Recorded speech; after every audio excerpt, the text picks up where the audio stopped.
Masjid Nur Hidayah rahimani wa rahimakumullah. Mari kita berdoa, mudah-mudahan sholat subuh kita diterima oleh Allah, dapat menghapus dosa-dosa kita dan membuka pintu barokah dan rahmat Allah dalam hidup kita. Amin Allahumma amin. Dan alhamdulillah, hari ini adalah hari yang ke-7 bagi yang mulai puasa hari Kamis, dan hari yang ke-6 bagi yang mulai puasa hari Jumat, hari yang ke-5 bagi yang mulai puasa hari Sabtu, hari ke-4 bagi yang mulai puasa hari Minggu, hari ke-3 bagi yang mulai puasa hari Senin, dan hari kedua bagi yang mulai puasa hari Selasa, serta hari yang pertama bagi yang mulai puasa hari ini. Ada yang mulai puasa itu kalau Ramadan sudah dapat 28 hari, maka niat kosong Pak. Kuliah suku kali ini temanya adalah taubat sebelum terlambat.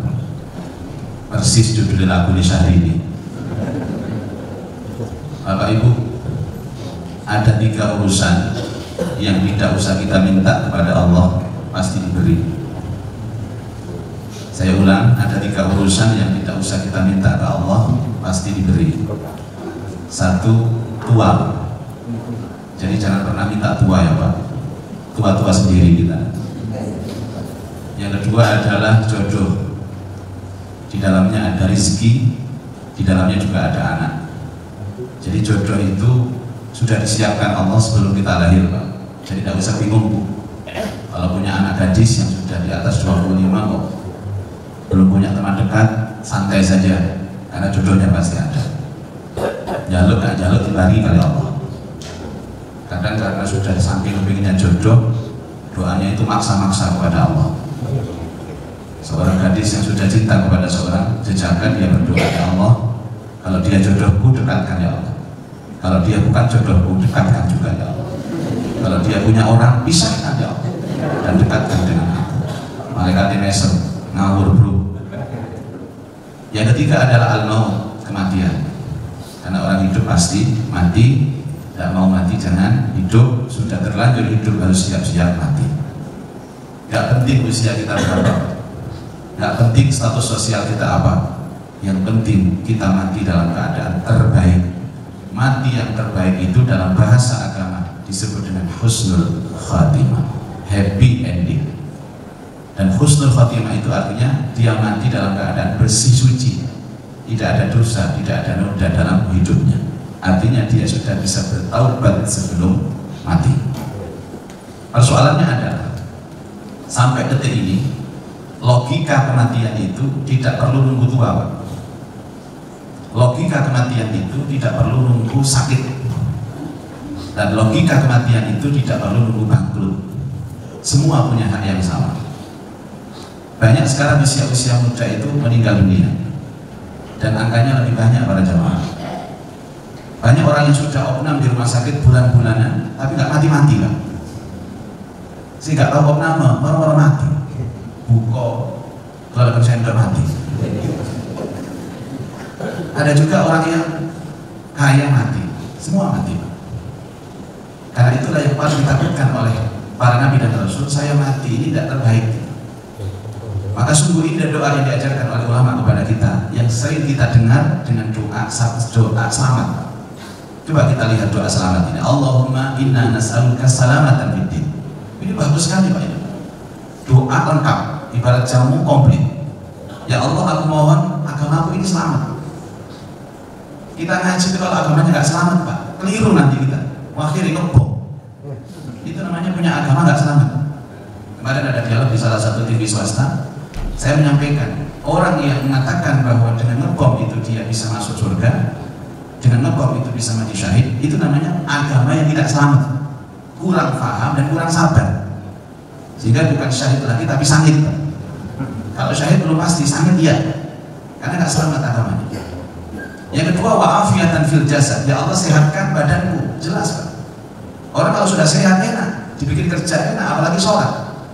Jangan Bu, umum gak sehat, kan bokong orang udun, gak enak, gak sholat. Mungkin demi gak karuan itu. Karena apa yuk, udun turun jebret yuk. Gak enak.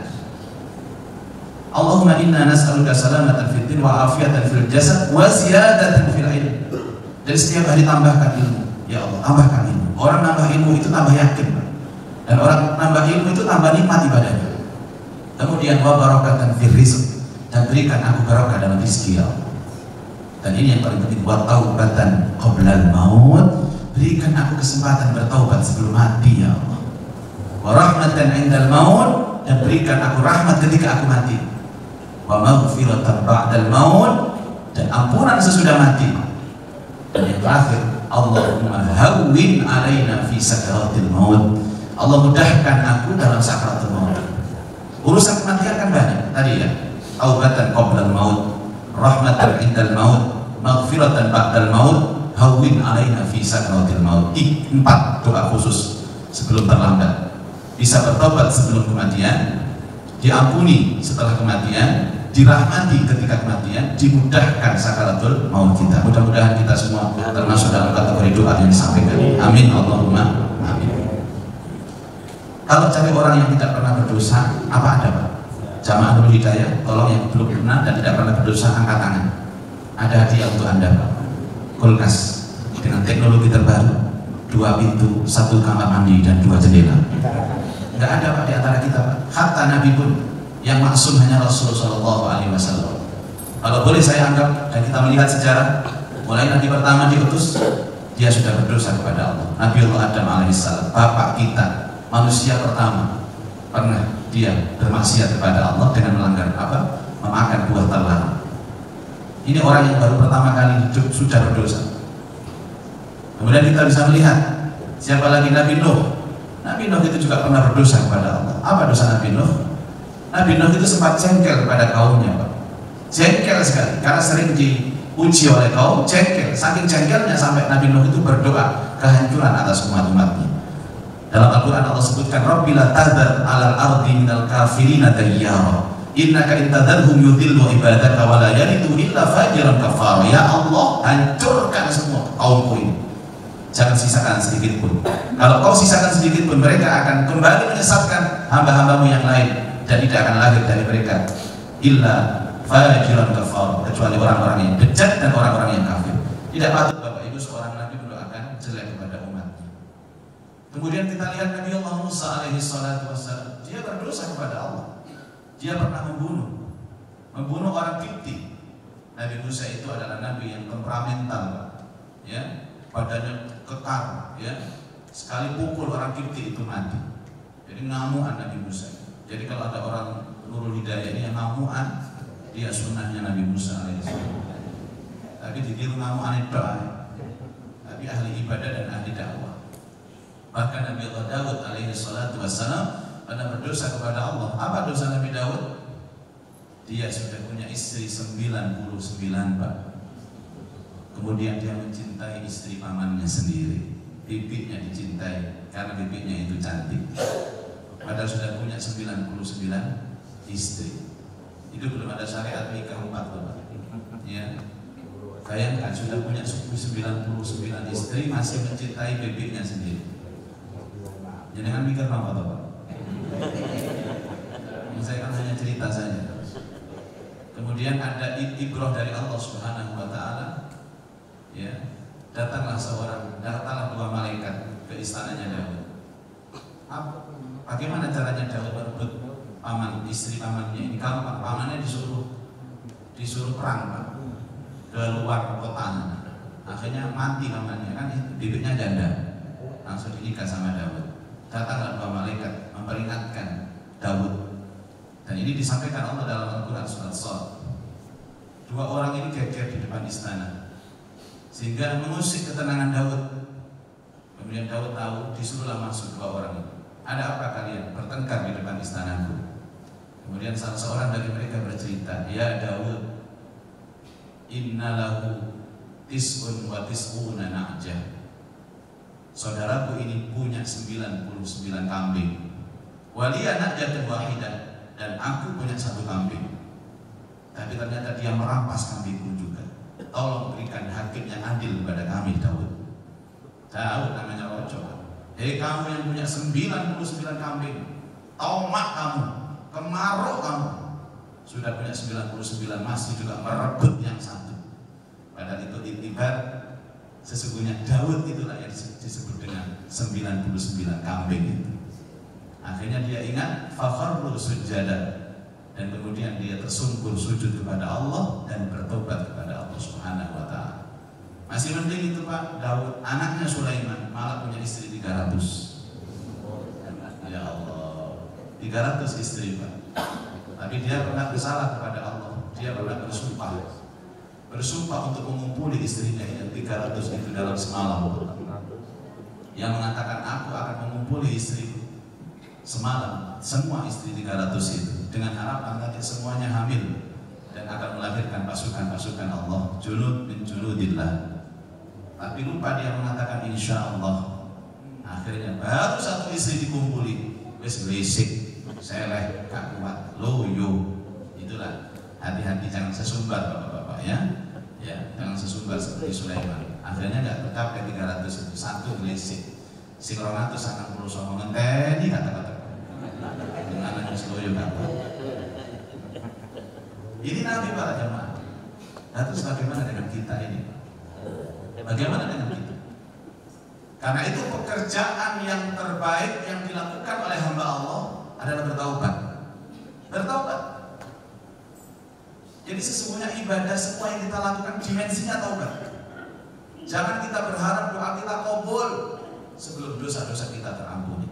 Maka akhlak orang berdoa adalah pertama, jangan minta apapun, tapi mintalah ampun kepada Allah, bertobatlah kepada Allah. Wa tubu ilallahi jami'an ayyuhal mu'min la'allakum tuflihun. Banyak sekali nikmat Allah Subhanahu wa taala itu Bapak Ibu sekalian. Banyak sekali. Tapi nikmat yang tertinggi adalah ketika kita punya dosa, minta ampun kepada Allah dan Allah mau menerima taubat kita. Itulah nikmat yang tertinggi. Rasulullah SAW menggambarkan dalam hadis bahwa kecintaan Allah terhadap orang yang bertaubat itu seperti apa? Seorang laki-laki yang pergi jauh, naik onta, dia bawa perbekalan lengkap di atas ontanya itu. Di tengah perjalanan dia tertidur istirahat. Ketika dia bangun, dia melihat ontanya hilang, semua bekalnya hilang. Apa yang dirasakan oleh seorang ini Pak? Dia pasti sedih Pak. Bagaimana? Oh itu nyawanya, ontanya hilang, semua bekalnya hilang. Dia cari ontanya, cari bekalnya, tidak ketemu Pak. Saking capeknya mencari, dia tertidur lagi. Ketika dia bangun, dia sudah mendapati onta yang hilang, lengkap dengan bekalnya itu ada di hadapannya. Bagaimana perasaan orang ini Pak? Senang sekali. Dan Rasulullah menggambarkan Allah lebih senang melihat hambanya yang bertaubat lebih daripada orang yang sudah menemukan onta dan bekalnya ini. Senang sekali. Makanya Rasulullah SAW mengajarkan setiap kita wudhu, kita berdoa, Allahumma ja'alni minat tawwabin waj'alni minal mutatahhirin waj'alni min ibadikas shalihin. Ya Allah, jadikan aku menjadi ahli taubat. Ya Allah, jadikan aku menjadi orang yang selalu bersuci. Dan ya Allah, jadikan aku menjadi hamba-hambamu yang saleh. Masya Allah hadirin, orang yang bertaubat itu dicintai oleh Allah. Innallaha yuhibbut tawwabin. Allah sangat mencintai orang yang suka bertaubat. Apa efek ketika orang itu mati tapi dia belum bertobat Pak? Pasti matinya su'ul khatimah. Pasti matinya su'ul khatimah. Yang kedua, dosa ini Pak menyebabkan kita ini malas ibadah. Jadi kalau ada orang itu yang mungkin merasa sholat malas, puasa rasa-rasa, kemudian sedekah atau medit, ini indikator bahwa kita masih banyak dosa dan perlu taubat kepada Allah. Hadirin, banyak orang yang bisa melakukan ibadah tapi jarang yang bisa menikmati ibadah. Orang yang pendosa-pendosa ahli maksiat itu Pak, tidak mungkin dia menikmati ibadah. Tidak mungkin dia menikmati ibadah. Betul Pak. Sholat pun imamnya rada dawa, gerundel Pak. Kenapa? Ya karena dosa-dosanya itu. Mohon maaf. Makanya saya imami di sini tidak berani lama-lama saya. Takut tidak dipakai lagi di sini. Ya. Karena orang sekarang itu ya pokoknya cepat selesai Pak, simpel-simpel. Lebih cepat lebih baik. Saya sekarang mengikuti ritme jamaah. Apalagi kalau sudah maghrib. Maghrib itu harus cepat Pak. Karena orang yang datang itu belum buka, saya takjil dong. Jadi saya baca itu sering kulhu terus. Bahkan kulhu saya bagi dua. Rakaat pertama itu 2 ayat, yang kedua 2 ayat. Kulhu Allahu ahad, Allahu samad, Allahu akbar. Nanti keduanya adalah lam yalid wa lam yulad wa lam yakul lahu kufuwan ahad. Allahu akbar. Jamaahnya mesti senyum. Cocok Ustaz, cocok. Hati-hati, orang yang hidupnya maksiat tidak akan bisa merasakan nikmatnya ibadah.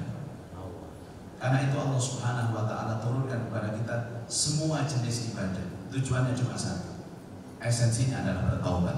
Orang wudu bertaubat, orang sholat bertaubat. Dalam hadis yang sahih, barang siapa yang berwudu dan memperbaiki wudunya, ketika dia membasuh wajahnya kemudian menetes air dari wajahnya itu, maka rontok pula dosa-dosanya dari wajah. Ketika dia basuh tangannya kemudian menetes air dari tangannya, rontok pula dosa-dosa yang dibikin oleh tangan ini. Ketika dia basuh kakinya kemudian ada tetesan air itu, maka rontok pula dosa yang dibikin oleh kaki. Makanya wudu itu dimakruhkan kalau kita usap dengan handuk atau dengan sapu tangan atau dengan tisu, biarkan dia kering sendiri. Wudu biarkan dia kering sendiri. Kalau bisa ada tetesan-tetesannya yang menetes, dengan tetesan itu maka rontok pula dosa-dosa kita. Kalau kita sholat itu dimensinya taubat. Doa dua di antara duduk di antara dua sujud. Kita baca Rabbighfirli, ya Allah ampuni dosa. Rabbighfirli, ya Allah ampuni dosa. Kemudian puasa juga pengampunan dosa. Man shoma Ramadhana imanan wa ihtisaban ghufira lahu ma taqaddama min dhanbi. Siapa puasa Ramadan karena Allah, maka Allah akan ampuni dosa-dosanya. Umrah haji juga menjadi penebus dosa-dosa kita. Al-umratu ila umrati kafarah. Salat Jumat itu juga kafarah. Semuanya. Bahkan ketika seorang suami keluar dari rumahnya bekerja mencari nafkah untuk anak istrinya dalam hadis, sampai malam dia pulang ke rumahnya dalam keadaan capek, peluh keringat, apa kata Rasul sallallahu alaihi wasallam? Amsa maghfuran lah. Sore hari dosanya telah diampuni oleh Allah Subhanahu wa taala. Seakan-akan Allah itu Maha tahu bahwa manusia itu pasti berdosa dan sarannya adalah dengan bertaubat kepada Allah Subhanahu wa taala. At-taibu 'ala dzamb kama la dzambalah. Orang yang bertaubat atas dosa-dosanya seperti tidak punya dosa. Tapi jangan kemudian statement seperti ini untuk meremehkan hukum, Pak. Ayo melakukan itu, Mas. Apa Gus ngerti caranya taubat? Gampang, kok mari gendaan sholat kok luntur kabeh, Pak. Mungkin pas gendaan terus kok bersolat, Pak. Barang pas gendaan terus mati ya nama saya. Nah, takutlah itu kepada Allah Subhanahu wa taala. Beristighfar, beramal soleh, semua adalah dimensinya bertobat kepada Allah Subhanahu wa taala. Bapak Ibu sekalian, ada yang bertanya kepada saya begini, Pak, ada orang yang semasa hidupnya itu benar-benar tidak pernah melakukan dosa, jarang lah, sampai akhir hayatnya dia mati dalam keadaan muslim. Kemudian yang kedua, ada orang itu yang sering dosa, Pak, kemudian di akhir hayatnya dia bertobat kepada Allah dan Allah terima tobatnya, kemudian dia juga mati dalam keadaan baik. Kira-kira bedanya apa, Pak? Kalau ada orang baik mulai kecil sampai dia mati terus gak pernah maksiat, masuk surga. Tapi ada orang yang ahli maksiat sampai akhirnya dia bertobat, Allah terima tobatnya, dia juga masuk surga. Lah kok enak sih makan loro, Pak? Kok nyibut cari orang Sudarjo? Dosa taubat diterima tobat. Kira-kira bedanya apa? Di sini letaknya.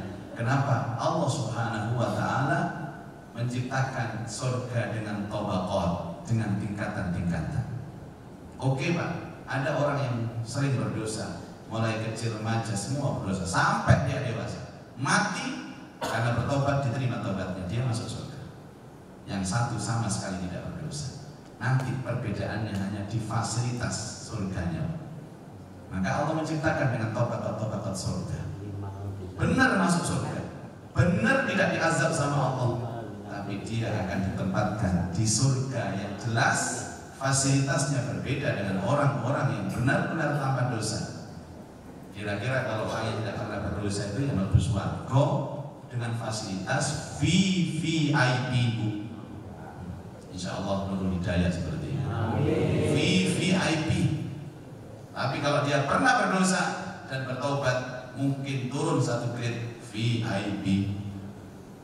Tapi kalau dosanya banyak, lebih banyak dosanya daripada kebaikannya, mungkin turun satu grade lagi, namanya kelas ekonomi atau standar, ya, bukan kelas presiden suite lagi, Pak, standar. Nah, disinilah letaknya fungsi daripada orang itu menahan diri dari maksiat. Jangan bilang ketika saya maksiat, kemudian saya bertobat, diterima tobatnya oleh Allah.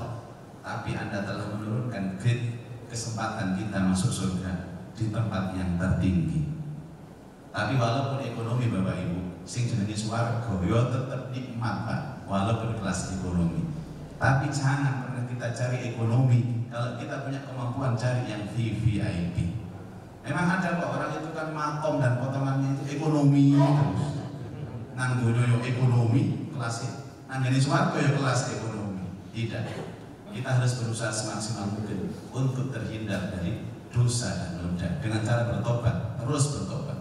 Rasulullah SAW menyampaikan dalam hadis yang sahih, aku setiap hari bertaubat kepada Allah sedikitnya 70 kali beristighfar.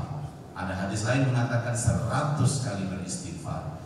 Rasul yang dijamin oleh Allah surga dan diampuni dosa-dosanya setiap hari masih beristighfar sedikitnya 100 kali, Bapak Ibu. Karena itu paling tidak kita di atas Rasulullah, minimal sama dengan Rasulullah 100 kali. Lah berat Ustaz, boleh dicicil kok. Sehari 100 kali, berarti kita cicil subuh 20 kali, zuhur 20 kali, asar 20, maghrib 20, isya pun 20. Jadi buat sepeda motor coba dicicil itu. Istighfar juga boleh dicicil. Ya, daripada tidak sama sekali. Kemudian Rasulullah SAW menyampaikan kata-kata terlambat itu bagaimana? Yang pertama Rasulullah, ajilu bit taubati qabla al-maut. Percepat taubatmu, segerakan taubatmu sebelum kamu mati. Makanya dalam Islam itu orang buru-buru itu tidak boleh, Pak. Kecuali 4 yang boleh terburu-buru. Yang pertama adalah berbuka puasa, takjil, harus buru-buru. Yang kedua adalah mengantarkan jenazah ke kubur, harus buru-buru. Yang ketiga, bayar utang, harus terburu-buru. Yang keempat, ajilu bit taubati qabla al-maut. Taubat harus terburu-buru. Motivasinya bagaimana? Bayangkan kalau kita besok mati, Pak. Atau bayangkan kalau kita nanti mati. Orang kalau sudah sadar bahwa sebentar lagi dia mati, Masya Allah, dia tidak akan pernah berbuat jahat, tidak akan pernah berbuat maksiat. Tapi susah, Pak, menghadirkan hati terus mati. Makanya Rasulullah SAW pernah didatangi oleh seorang sahabat. Ya Rasulullah, saya ini adalah orang munafik. Kenapa? Karena setiap kali aku ikut pengajian dengan murad, ya Rasulullah, saya selalu ingat mati. Tapi kalau saya pulang ke rumah saya dan kemudian berkumpul dengan anak istri saya lupa mati. Berarti kan saya ini munafik, ya Rasulullah. Apa kata Rasulullah? Itulah manusia. Makanya ada pengajian ingat mati, keluar pengajian ya sudah ingat yang lain. Ini maksa hari kita harus ada yang ingat mati, Pak. Ini saja ada keterangan masalah mati, ingat, Pak. Dalam 1,5 jam ini ingat, Pak. Minggu mana yang boleh betul ke masjid ini? Harus kata kelonjohan menikus, Masya Allah. Tapi minimal ada ingat kita sehari. Karena orang yang tidak ingat mati, tidak takut mati, hidupnya tidak akan pernah terkontrol. Jadi itu batasan dikatakan terlambat. Malam yukornya taubat akan tetap diterima oleh Allah sebelum nyawa ini sampai kerongkongan, Pak. Bapak Ibu tahu Fir'aun? Kenal Fir'aun? Fir'aun itu musuhnya Nabi Musa. Pernah dengar namanya? Nah, pernah, ini barusan tadi saya ngomong ya, dengar ya Bu ya. Fir'aun itu juga bertobat, Pak. Bertobat itu, tapi taubatnya telat, taubatnya terlambat. Dalam ayat dijelaskan ketika Nabi Musa melemparkan tongkatnya, terbelah lautan itu. Nabi Musa menyeberang bersama dengan keluarga dan kaumnya. Kemudian Fir'aun juga mengejar di Laut Merah. Ketika Fir'aun di tengah lautan, beliau diperintahkan memukulkan tongkatnya lagi sehingga laut itu kembali menyatu dan Fir'aun tenggelam bersama dengan pasukannya. Saat tenggelam itulah, saat dia nazak itulah, dia mengatakan amanna bi rabbil alamin, Rabbi Musa wa Harun. Aku beriman kepada Tuhan semesta aman, semesta alam, Tuhannya Musa dan Harun. Dia mengakui Allah, Pak, tapi pengakuannya itu telat saat kerongkongan ini, nyawa sudah ada di kerongkongannya. Ini berarti dia taubat tapi terlambat. Dari profil taubat terlambat itu siapa? Fir'aun. Dan banyak di antara manusia itu yang seperti ini. Waliyadzubillah. Yang kedua, keterlambatan taubat itu ketika matahari sudah terbit dari barat. Hati-hati. Kata Rasulullah SAW, taubat akan dibuka, pintu taubat akan dibuka oleh Allah sebelum matahari terbit dari barat. Artinya kiamat telah datang. Itu berarti dua-duanya kesempatan masih diberikan Allah Subhanahu wa Ta'ala kepada kita. Insya Allah nyawa belum ada di kerongkongan kita, Pak. Insya Allah matahari juga belum terbit dari barat. Maka manfaatkan dan ambil kesempatan itu untuk bertobat kepada Allah Subhanahu wa Ta'ala. Kita tidak di zona aman, Bapak Ibu. Kemungkinan keluar kita juga belum ada jaminan selamat, belum ada jaminan panjang umur juga. Kita tetap berharap kepada Allah umur kita menjadi panjang. Bukan untuk apa? Untuk kesempatan bertaubat, untuk menambah investasi amal akhirat kita. Tapi yang penting terus beristighfar, terus beristighfar. Tapi kalau ada orang itu ingat mati terus juga susah, Pak. Dia akan tidak doyan makan, Pak. Saya kapan hari buka puasa bersama, tapi tayangannya itu tayangan orang mati kena bom. Jadi kan ceramah teroris gitu loh, Pak. Menjelang berbuka puasa, tayangannya itu jadi wutu, bukoy wutu. Tidak ada yang doyan.